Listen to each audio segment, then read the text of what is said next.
is actually a really good starting hand for this matchup, I think. Well, not just for this matchup, but like in general. For this matchup, it might not be that good because of the 1 health minions can kill a bluegill. So I think we get rid of the bluegill and hope to draw another 1-drop or 2-drop.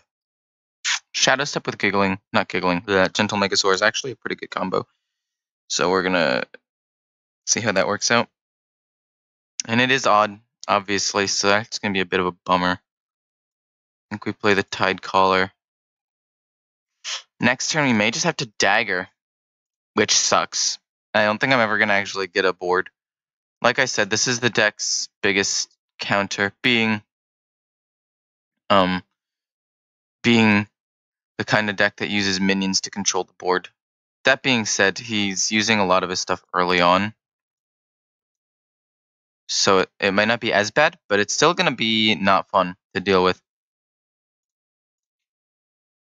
It's still not going to be fun to deal with at all. It's fine, though. Out of his jungle, whatever. I could care less. So at this point, do I just play this and then coin the Raider so he trades into it? I think that's the play. I think that's what I'm going to be forced to do here. Because, like, what else? Like, what other play do I have, you know? Nothing. I really don't have another play. He's able to use his small minions and massive board, or at least wide board. Not necessarily massive. Like, stats-wise, it's not that good. But he's able to use his wide board to just deal with anything that I'm able to play. Like, look. Oh, my God. It's tilting. So he kills off that, and then starts going face. That makes sense. Give him, like, plus health or something, please. Wind Fury? Do I want Wind Fury? No, I want to give him +1/+1, I think.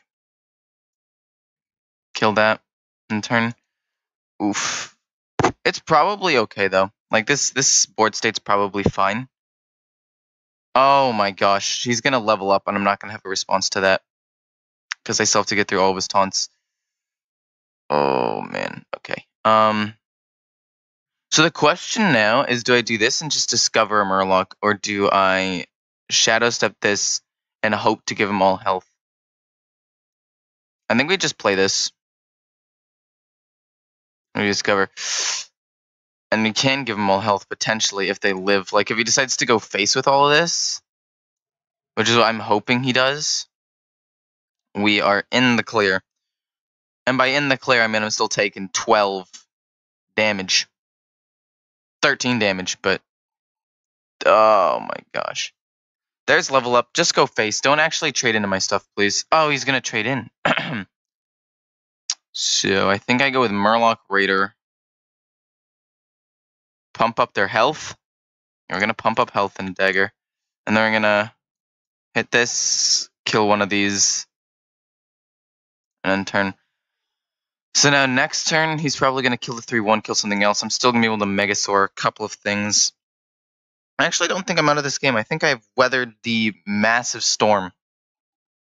And now I'm going to be able to... Oh my god. I take it back. I take it back.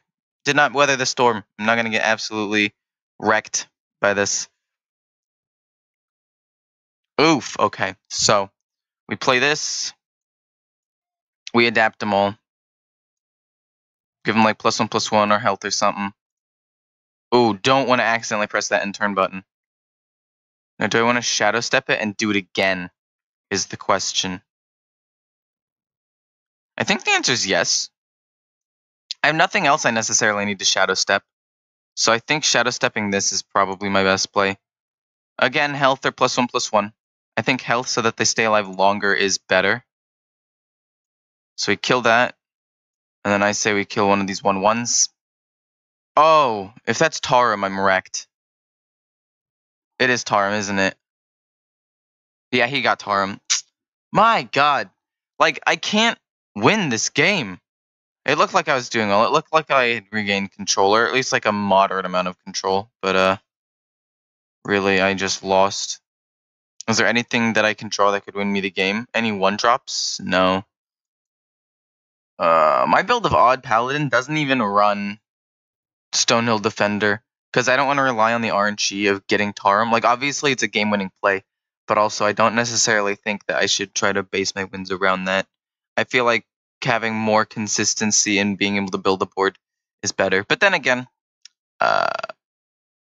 this deck beat me, so who knows? Maybe I should put it in. But you guys can tell me, because you guys have been watching it the entire time. If you think I should take it in, I very well might, because I'm going to try to get to Legend with this deck. Like, I copied the deck of the highest win rate Paladin deck. Well, no, that's not true. Not the highest win rate, but the deck of the person who got to the highest rank without Paladin. There's a guy who got to rank 4 with it, so I copied that deck rather than different deck. Then I think I took out a Void Ripper for a what did I take it out for? Oh yeah, a raid leader. But I might take out the Void Ripper and the other dude for a 2 Stonehill Defenders as my last ditch efforts. That's actually really bad for me. I can't play the Bluegill Warrior either now. I need to use it as a form of removal. But yeah, I might get rid of the Void Ripper because it's not actually that useful. It's useful in some situations, which is why I had one. Like if I get Spreading Plague, it's still useful. I'm just gonna have to just play that. But it's useful in some situations like that. I can flip my 1/3 and 1/2 health minions around so they can do more damage. That's a flanking strike play, isn't it? Darn, dude. I think we kill that with the Bluegill Warrior and use it as a form of removal. Boom. It gets pumped up. Next turn's going to be pretty weak as well, but that's fine. Anyway, yeah, I think I might put in Stonehill Defenders for the Void Ripper, because the Void Ripper is an okay card, but it's not great. And Raid Leader is definitely a solid card. But, oh my goodness. Another flanking strike? He had both of them in his hand? This guy has what I like to call the perfect hand. Dude, everything that he has is a response to something I have. He's probably got Rexar in there too. Oof. A little rough. A little bit rough, but it's fine. Might actually have to assassinate the 3/3. Is this guy going Spell Hunter? He might actually just be going straight up Spell, not... Oh, no. So now my dilemma is, do I play this first or this first? It was Snipe? Of all of the ones it could have been, it was Snipe. That actually probably lost me the game. Wow. That Snipe Secret was actually insane. This deck is not doing so hot right now. Definitely lost multiple games in a row. I was playing a little bit on my own. And it fell to about rank 5, as you can see with a couple of stars. Basically, I went on a 4-game losing streak. You've seen one of them. This is the 5th game if I lose this. And a lot of the games, it doesn't seem like I'm being blown out, in my opinion. I feel like the games are at least kind of competitive. It just takes this deck a little bit to build up, you know? That's not what you want to see. The issue here is I think it might be too late. I don't want to do that yet. Because that's explosive, these 2 things die. I almost just brain farted. What I want to do is I want to trade this in, hit with this, that way if it's Wandering Monster, I'm fine.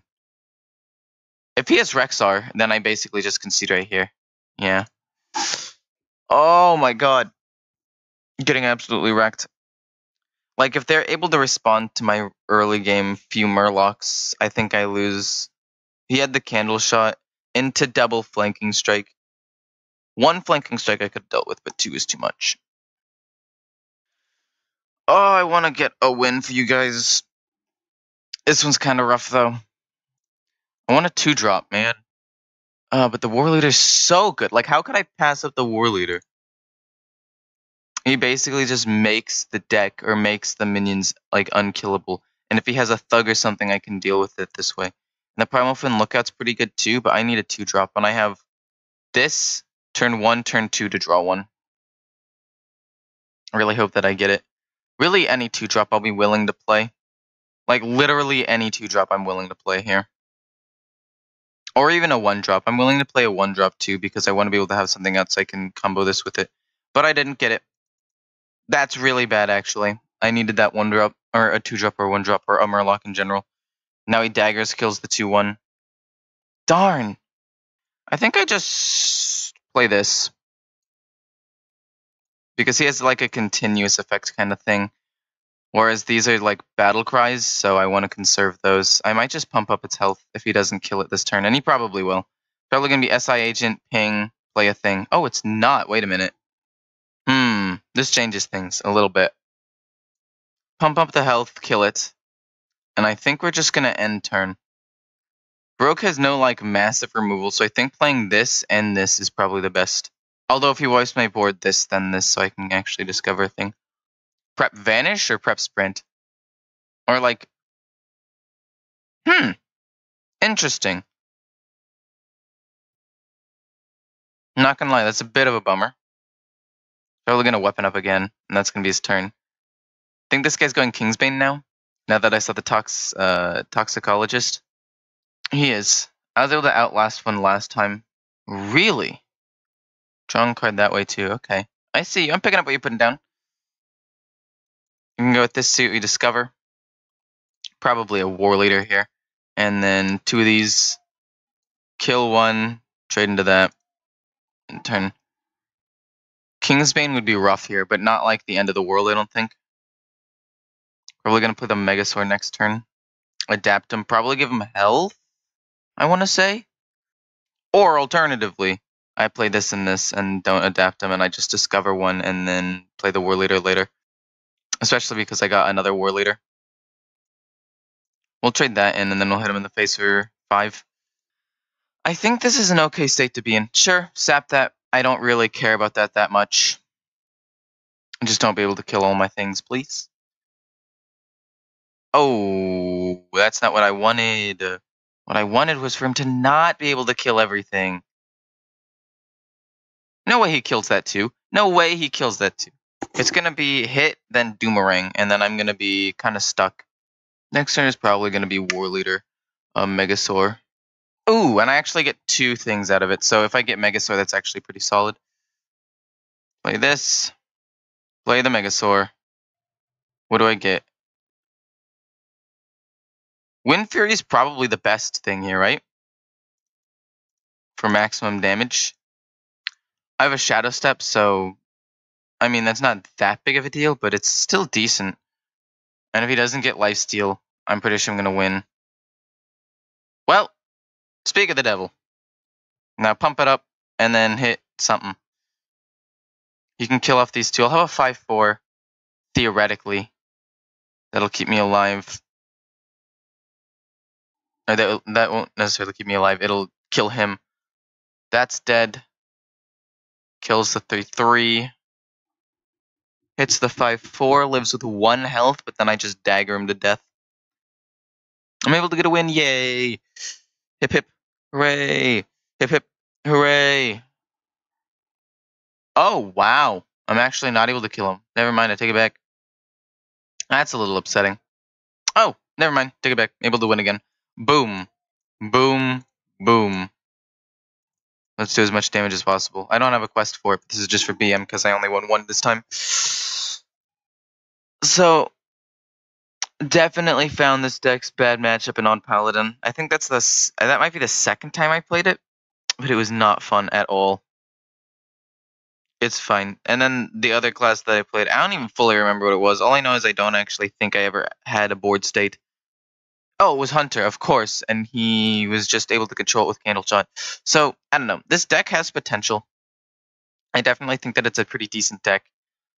It's not actually that expensive.